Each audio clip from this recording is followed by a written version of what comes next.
The news at 10 on NTA News 24 live in Abuja. I'm Comfort Modu, and we'll start the news with the headlines. Vice President Kashim Shettima promises swift rescue of abducted schoolgirls as he pays solidarity visit to Kebbi State.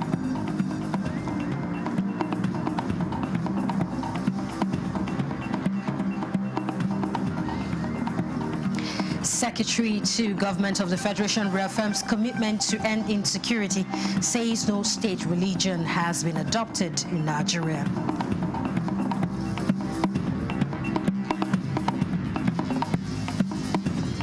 National Assembly considers creating separate body to conduct local government elections.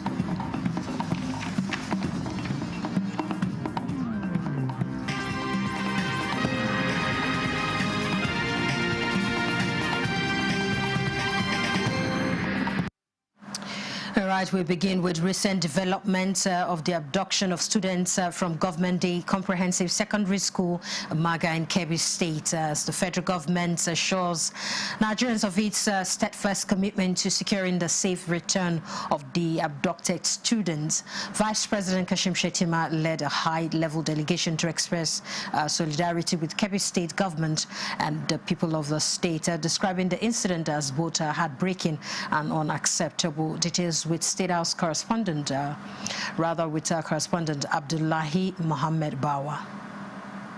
As the nation continues to grapple with the abduction of Maga schoolgirls, expectations are mounting both nationally and internationally for their safe rescue. Vice President Kashim Shettima, while delivering President Bola Ahmed Tinubu's message, reaffirmed that no effort will be spared in tracking down the perpetrators and ensuring the students are safely returned. He commended the Kebbi State government for its support and disclosed that all relevant security agencies had been mobilized working around the clock under a coordinated national response strategy to guarantee the students' safe release. He has sent me to assure you that this is not a moment for politics. This grief transcends party lines, geography, and identity. This is a time for unity, for compassion, and for firm resolve in the face of evil. Our priority is singular and unflinching. Our daughters must return home safely. Governor Nasir Idris, while receiving the Vice President, said the state government is fully collaborating with security operatives and providing all necessary support to facilitate the search and rescue operation. I thank you, Mr. President, to the Vice President, for coming to us, also to assure the parents that the government is doing everything possible to ensure the release of their daughters. The delegation includes ministers, members of the House of Representatives, the APC national chairman, and other top government officials. In Birnin Kebbi, Abdul Jalil Mohammed Bawa, NTA News. Thank you, Abdul Jalil. And no state, region, or religion has been adopted as a national religion, and Nigerians have the right to carry out their religious obligations. Secretary to the Government of the Federation, George Akume, made this comment during a briefing with editors of media outfits in his office. And Shehu Mohammed Detti was there. The motivation remains primarily economic deterministic rather than religious. Across Nigeria, Christians and Muslims have been equally victimized. No credible international organization has ever classified this crisis as a genocide against Christians or any group. The briefing addressed the challenges of insecurity and its multifaceted manifestation in Nigeria. The SGF enumerated the root causes, which include economic incentives in illegal mining, cattle rustling, and quest for territorial control, which made the battle against outlaws a persistent press-off in Nigeria. The current misrepresentation of the crisis as genocide against Christians fuels dangerous religious tensions, emboldens extremists and criminal factions seeking to exploit sectarian narratives create diplomatic friction based on inaccurate interpretations, and undermines Nigeria's long-standing effort to build constructive international security partnerships. Responding to the religious coloration being given to the attacks, the SGF emphasized that terrorists carry out their heinous acts irrespective of religion, affirming that both Christians and Muslims have been victims. He called for collaboration to counter all forms of security threats in the country. In Abuja, Show Mohammadati, NTA News. Federal government is reassuring Nigerians and the international community that the nation's security architecture has been given a marching order to rescue alive or kidnapped victims, particularly the recent in Kebbi and Kwara State. Minister of Information and National Orientation, Mohammed Idris, at a press briefing, warned that categorization of criminality along a religion or tribe is counterproductive. Saliu Abdullahi Gwanara reports. The emerging security in Nigeria that is receiving dynamic approach is equally generating a growing concern from both the local and international community. The government chief spokesman reminded Nigerians to support ongoing efforts by being patriotic in unity in fighting the common enemy. The federal government of Nigeria notes with growing concern the divisive and narrow rhetoric seeking to frame the nation's security challenges along sectarian terms. The government of Nigeria categorically refutes any characterization of this situation along religious lines. Such claims are not only factually inaccurate, but are also dangerously counterproductive to the national unity required to overcome our shared challenges.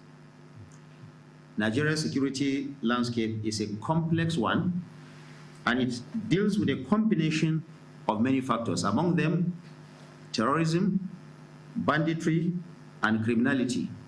All of them are coming together to make Nigeria look as if it is not a safe place to live in. These forces of evil do not discriminate by faith. They target the very fabric of our nation.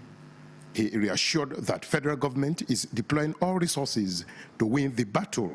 The international community, including respected global religious leaders, acknowledge the complex socio-economic political roots of the conflict rather than a simplistic sectarian narrative. The position of the federal government of Nigeria remains unequivocal. Nigeria is a multi-faith country where the freedom of worship is constitutionally guaranteed and must be upheld by everyone. At this critical time, it is imperative for all Nigerians to stand as one. We must reject misinformation and division. The prompt response and deployment order of the president, he said, has shown practical commitment to the battle against criminality in Abuja. Salihu Abdullahi Gwanara, NTA News. All right, let's rejoin the Federal High Court sitting in Abuja, set to give a judgment in the alleged terrorism case against the leader of the proscribed independent people of Biafra, Nnamdi Kanu. Of this temple of justice, like I said earlier, the right to be present throughout the trial is a constitutional right, even fundamental rights. But fundamental right is not absolute. It is opportunity to use that right that you have. Please don't open that door again, please. Once you have been given the opportunity and you fail to use that opportunity, you cannot claim a breach of that right. This morning, the defendant was given that opportunity. He has raised the issue, he's raised it severally. He has conducted himself in this manner severally. And I think this is the time to put a stop to it. It is strike law that if a defendant misbehaves or acts unruly in the courtroom, his trial can be done in his absence. As stated by the defendant this morning, he said he has put in his defense. He is not calling any witness, that he is only written address. And I will get to the issue of written address in the judgments. We are not taking evidence this morning. It is to take judgment and sentence if possible.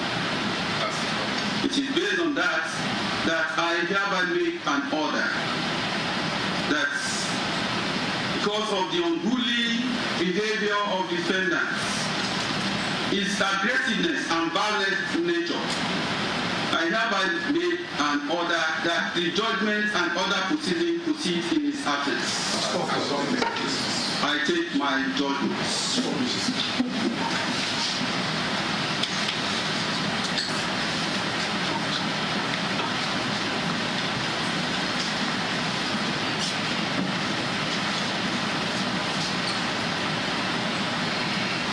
The defendant was arraigned before his court on 7-count charge, which reads thus. Count 1.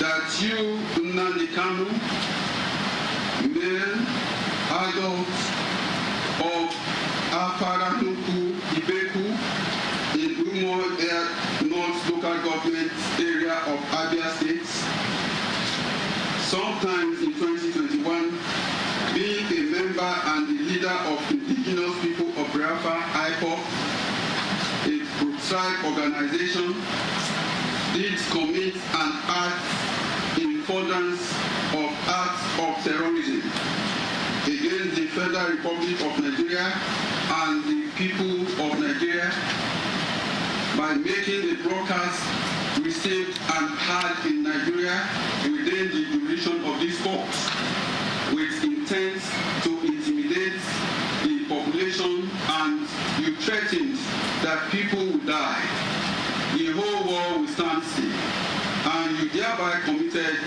an offense punishable under Section 1, Sub 2B of the Terrorism Prevention Amendment Act 2013.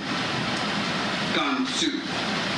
That you, Nnamdi Kanu, male, adult of Afaranuku Ibeku in Umo Air North Local Government Area of Abia State, sometimes in 2021, did commit an act in furtherance of an act of terrorism against the Federal Republic of Nigeria and the people of Nigeria, made a broadcast received and heard in Nigeria within the jurisdiction of this honorable court with intent to intimidate the population.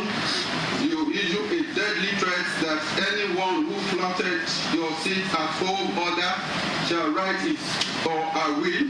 As a result, banks, schools, markets, shopping malls, fuel stations, domicile in the eastern states of Nigeria were not open for businesses. Citizens and vehicular movements in the eastern states of Nigeria were grounded within the jurisdiction of this honorable court, and you thereby committed an offense punishable under Section 1, Sub 2B of the Terrorism Prevention Amendment Act 2013. Count 3. That you, Nnamdi Kanu,